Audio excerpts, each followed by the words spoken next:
digital revolution, the information age, whatever you care to call it, technology has transformed our day-to-day lives at an incredible pace. So how are we preparing the next generation of workers for life in this high-tech environment? Well, welcome to Business World as we go back to school to look at the world of education technology. Hello, I'm Nick Wood. And I'm Emma He. Learning technology has grown into a hugely lucrative market, with companies selling their products across the globe. We'll be talking to some of them about the challenges they face, especially doing business in other countries. Later in the show, we'll be visiting a classroom to see how pupils are coping with changing technology. And we'll be joined in the studio by Matt Bridland, who runs a consultancy specializing in education technology, and who is also head of ICT at Kingston Grammar School in London. But we start at Britain's biggest education technology show, BET, which attracted thousands of visitors from around the world. Earlier this year, Emma was at BET 2013 at the Excel Centre in London to see what was on offer.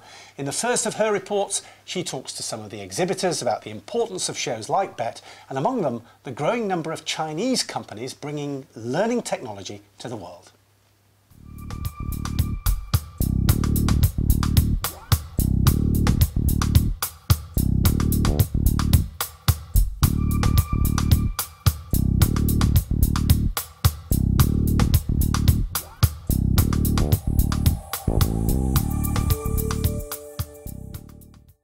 I go to BET every year. It's a great opportunity to see what's new on the market and see what's exciting for the classroom, and also from the exam boards as well. You get to see what new courses are available. So it's a really exciting event for me. I'm really into technology anyway, so it doesn't take me much for me to have an excuse to get involved.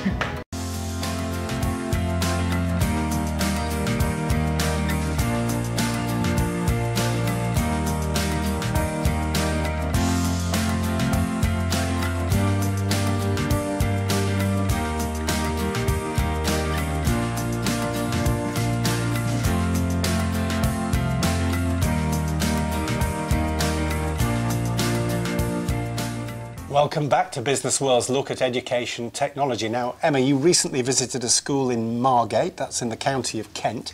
You went along there to see pupils using learning technology in the classroom. What did you discover there? Yes, Nick, I went to Hartsdown Technology College and I spoke to Nikki Madams, and who describes herself as a geeky ICT teacher. In fact, she is an advanced skills teacher in computing.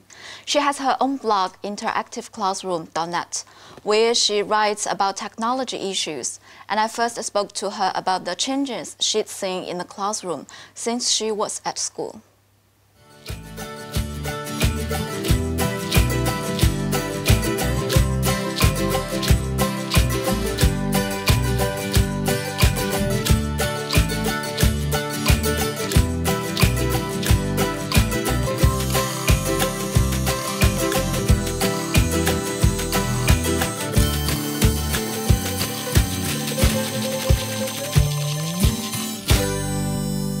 From when I was at school, classrooms have changed a fair amount. I've been out of school for about 12 years, and this is my old school actually. I went to this school as well.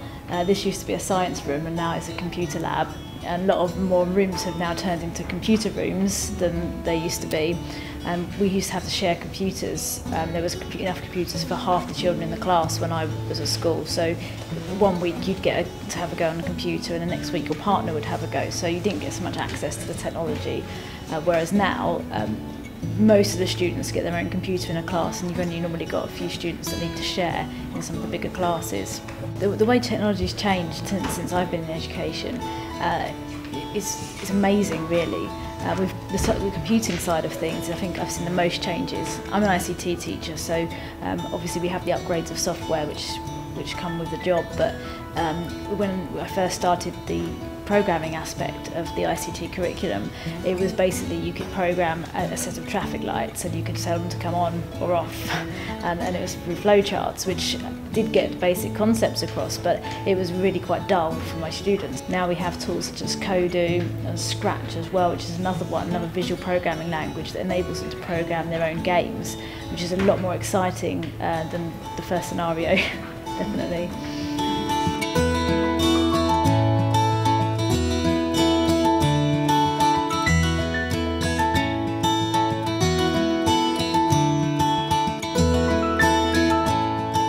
Odoo is a visual programming language. It enables children to create their own games and stories or interactive stories by selecting the blocks of code and putting them together. It's all very visual, so it's easy for anyone to understand, and it's based on conditions and actions. So you have when events, so when an event occurs, react to it in some way, and that's how you program it.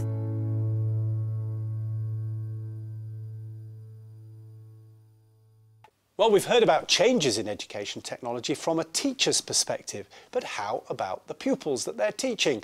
Let's go back to Hartsdown Technology College to hear what they've got to say.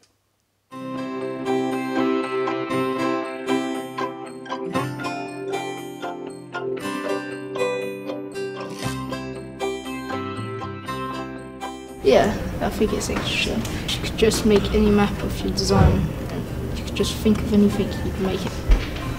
Like if you wanted, so I can play more games and it would make me fun. Good to use, easy to make games. It's better than all the coding. It's really interesting, unique. You can make like whatever games, you can build whatever. It's a bit like Minecraft, but like more advanced. The most interesting thing I've used on Cody would have to be the Mars rover. You get to make your own little Mars planet and everything, so like a village, like we made a village out of it, so it's quite interesting. I think at first it's a little bit difficult, but once you get the hang of it, it's quite easy. I think it can help us study more and help us learn even more quicker. And it can help us understand it quicker as well, because I had no idea about any of this before we started it, but it's a lot easier to, No, it's a lot easier than when we before. very first started, we was really confused. We got us an Xbox remote and we thought we was going to be using the computer to keep our stuff going. And then interact with it using the Xbox controller, which I found that children generally enjoy, and they certainly prefer it over the mouse and keyboard. So it's a bit more exciting and just adds something different to the lessons, rather than the alternative potentially could be sort of programming manually, which some students probably wouldn't engage with quite so well. I prefer using Cody. It's like a lot easier to use. Instead of typing in loads of codes, you can just easily click something and it will pop up and program it to do stuff you want. Cody generally helps in a number of ways in building students' skills. I would say problem solving is a particularly good one. The ability to sort of sit and work out why something's not working, because inevitably the children will make a program and it won't work straight away, and they've got to figure out why it's not working, and that's a skill that they'll need in the future, and in future careers. Working out problem solving is a really essential skill.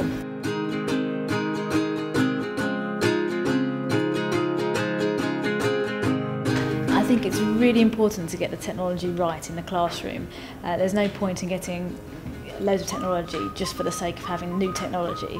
It needs to have a real purpose, it needs to have an impact in the classroom, otherwise there's just no point. For example, my room's got lots of computers in it, they're great, they suit the purpose and they impact on my children. But I wouldn't replace them with a room full of laptops, because for my subject that wouldn't be a useful substitution. So it's easy to get washed away with new technology when it comes out. I think this is great, this is really exciting, but you have to bring it back to, does it have an impact in the classroom? Is it going to be useful in lessons? And if it's not, then you have to consider whether it's worth the investment.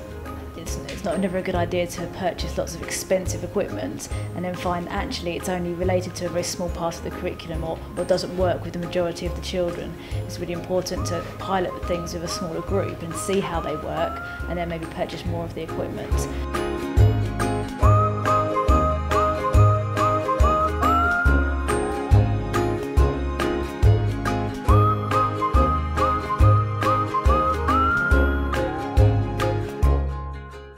I think traditionally girls haven't been quite so into ICT and computing as perhaps the boys.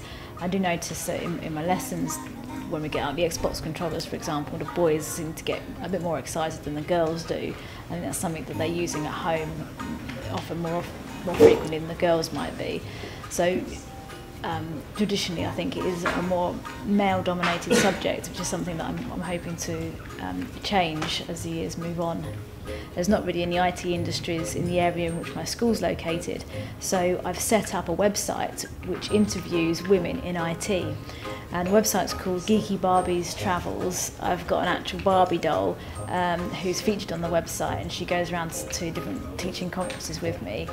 She became quite popular when I went to Prague for a recent Microsoft event through Twitter. So from there, I thought, oh, well, I'll set up a website for her, and she'll be able to be kind of an icon for inspiring girls into IT. Teachers are looking for ways to inspire their girls to make them want to go into this industry. And the feedback I've had from other teachers has been really, really great.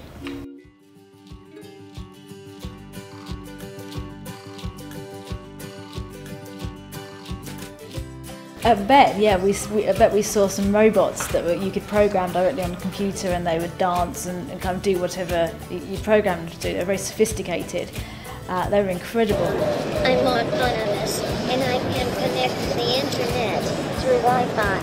I can recognize your face, answer your questions, play music, grab objects, and even play soccer like a pro. And I'd love to get my hands on one in my classroom, but unfortunately they're very, very expensive. I think way too expensive for us to be able to afford, so that was a bit of a shame. The other technology that I'm quite excited about is tablet PCs. I think that's great that we can take a computer and compress it into a tablet and then take it out and about and carry out our task without being refined in the classroom. I think that's going to be quite exciting, not so much for my subject, but for other subjects like history and geography, being able to take a computer essentially out with them on trips and record data. That's going to be quite exciting for the children to use. I don't really know.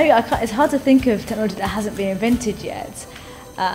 I'm thinking of movies now, like having holograms in my room, so we can bring back to life figures from history and have them standing in my classroom, and then history teachers can get their students to interview this figure from the past almost. Stuff like that, but it's probably a bit of a crazy idea, I would say. But you know, the new things are coming out every day, and it's amazing how much technology changes. That's all from this edition of Business World. A big thank you to everyone who contributed to the programme. Yes, in the coming weeks we'll be looking at the London Book Fair and the publishing industry, and why the UK remains a popular destination for Chinese shoppers. Although, could the retail sector be performing better than it is? If you've got any comments about our programme, you can of course email us at hello@propellertv.co.uk, so please do get in touch. And now, goodbye from both of us. And thank you for watching. See you next time. Bye-bye.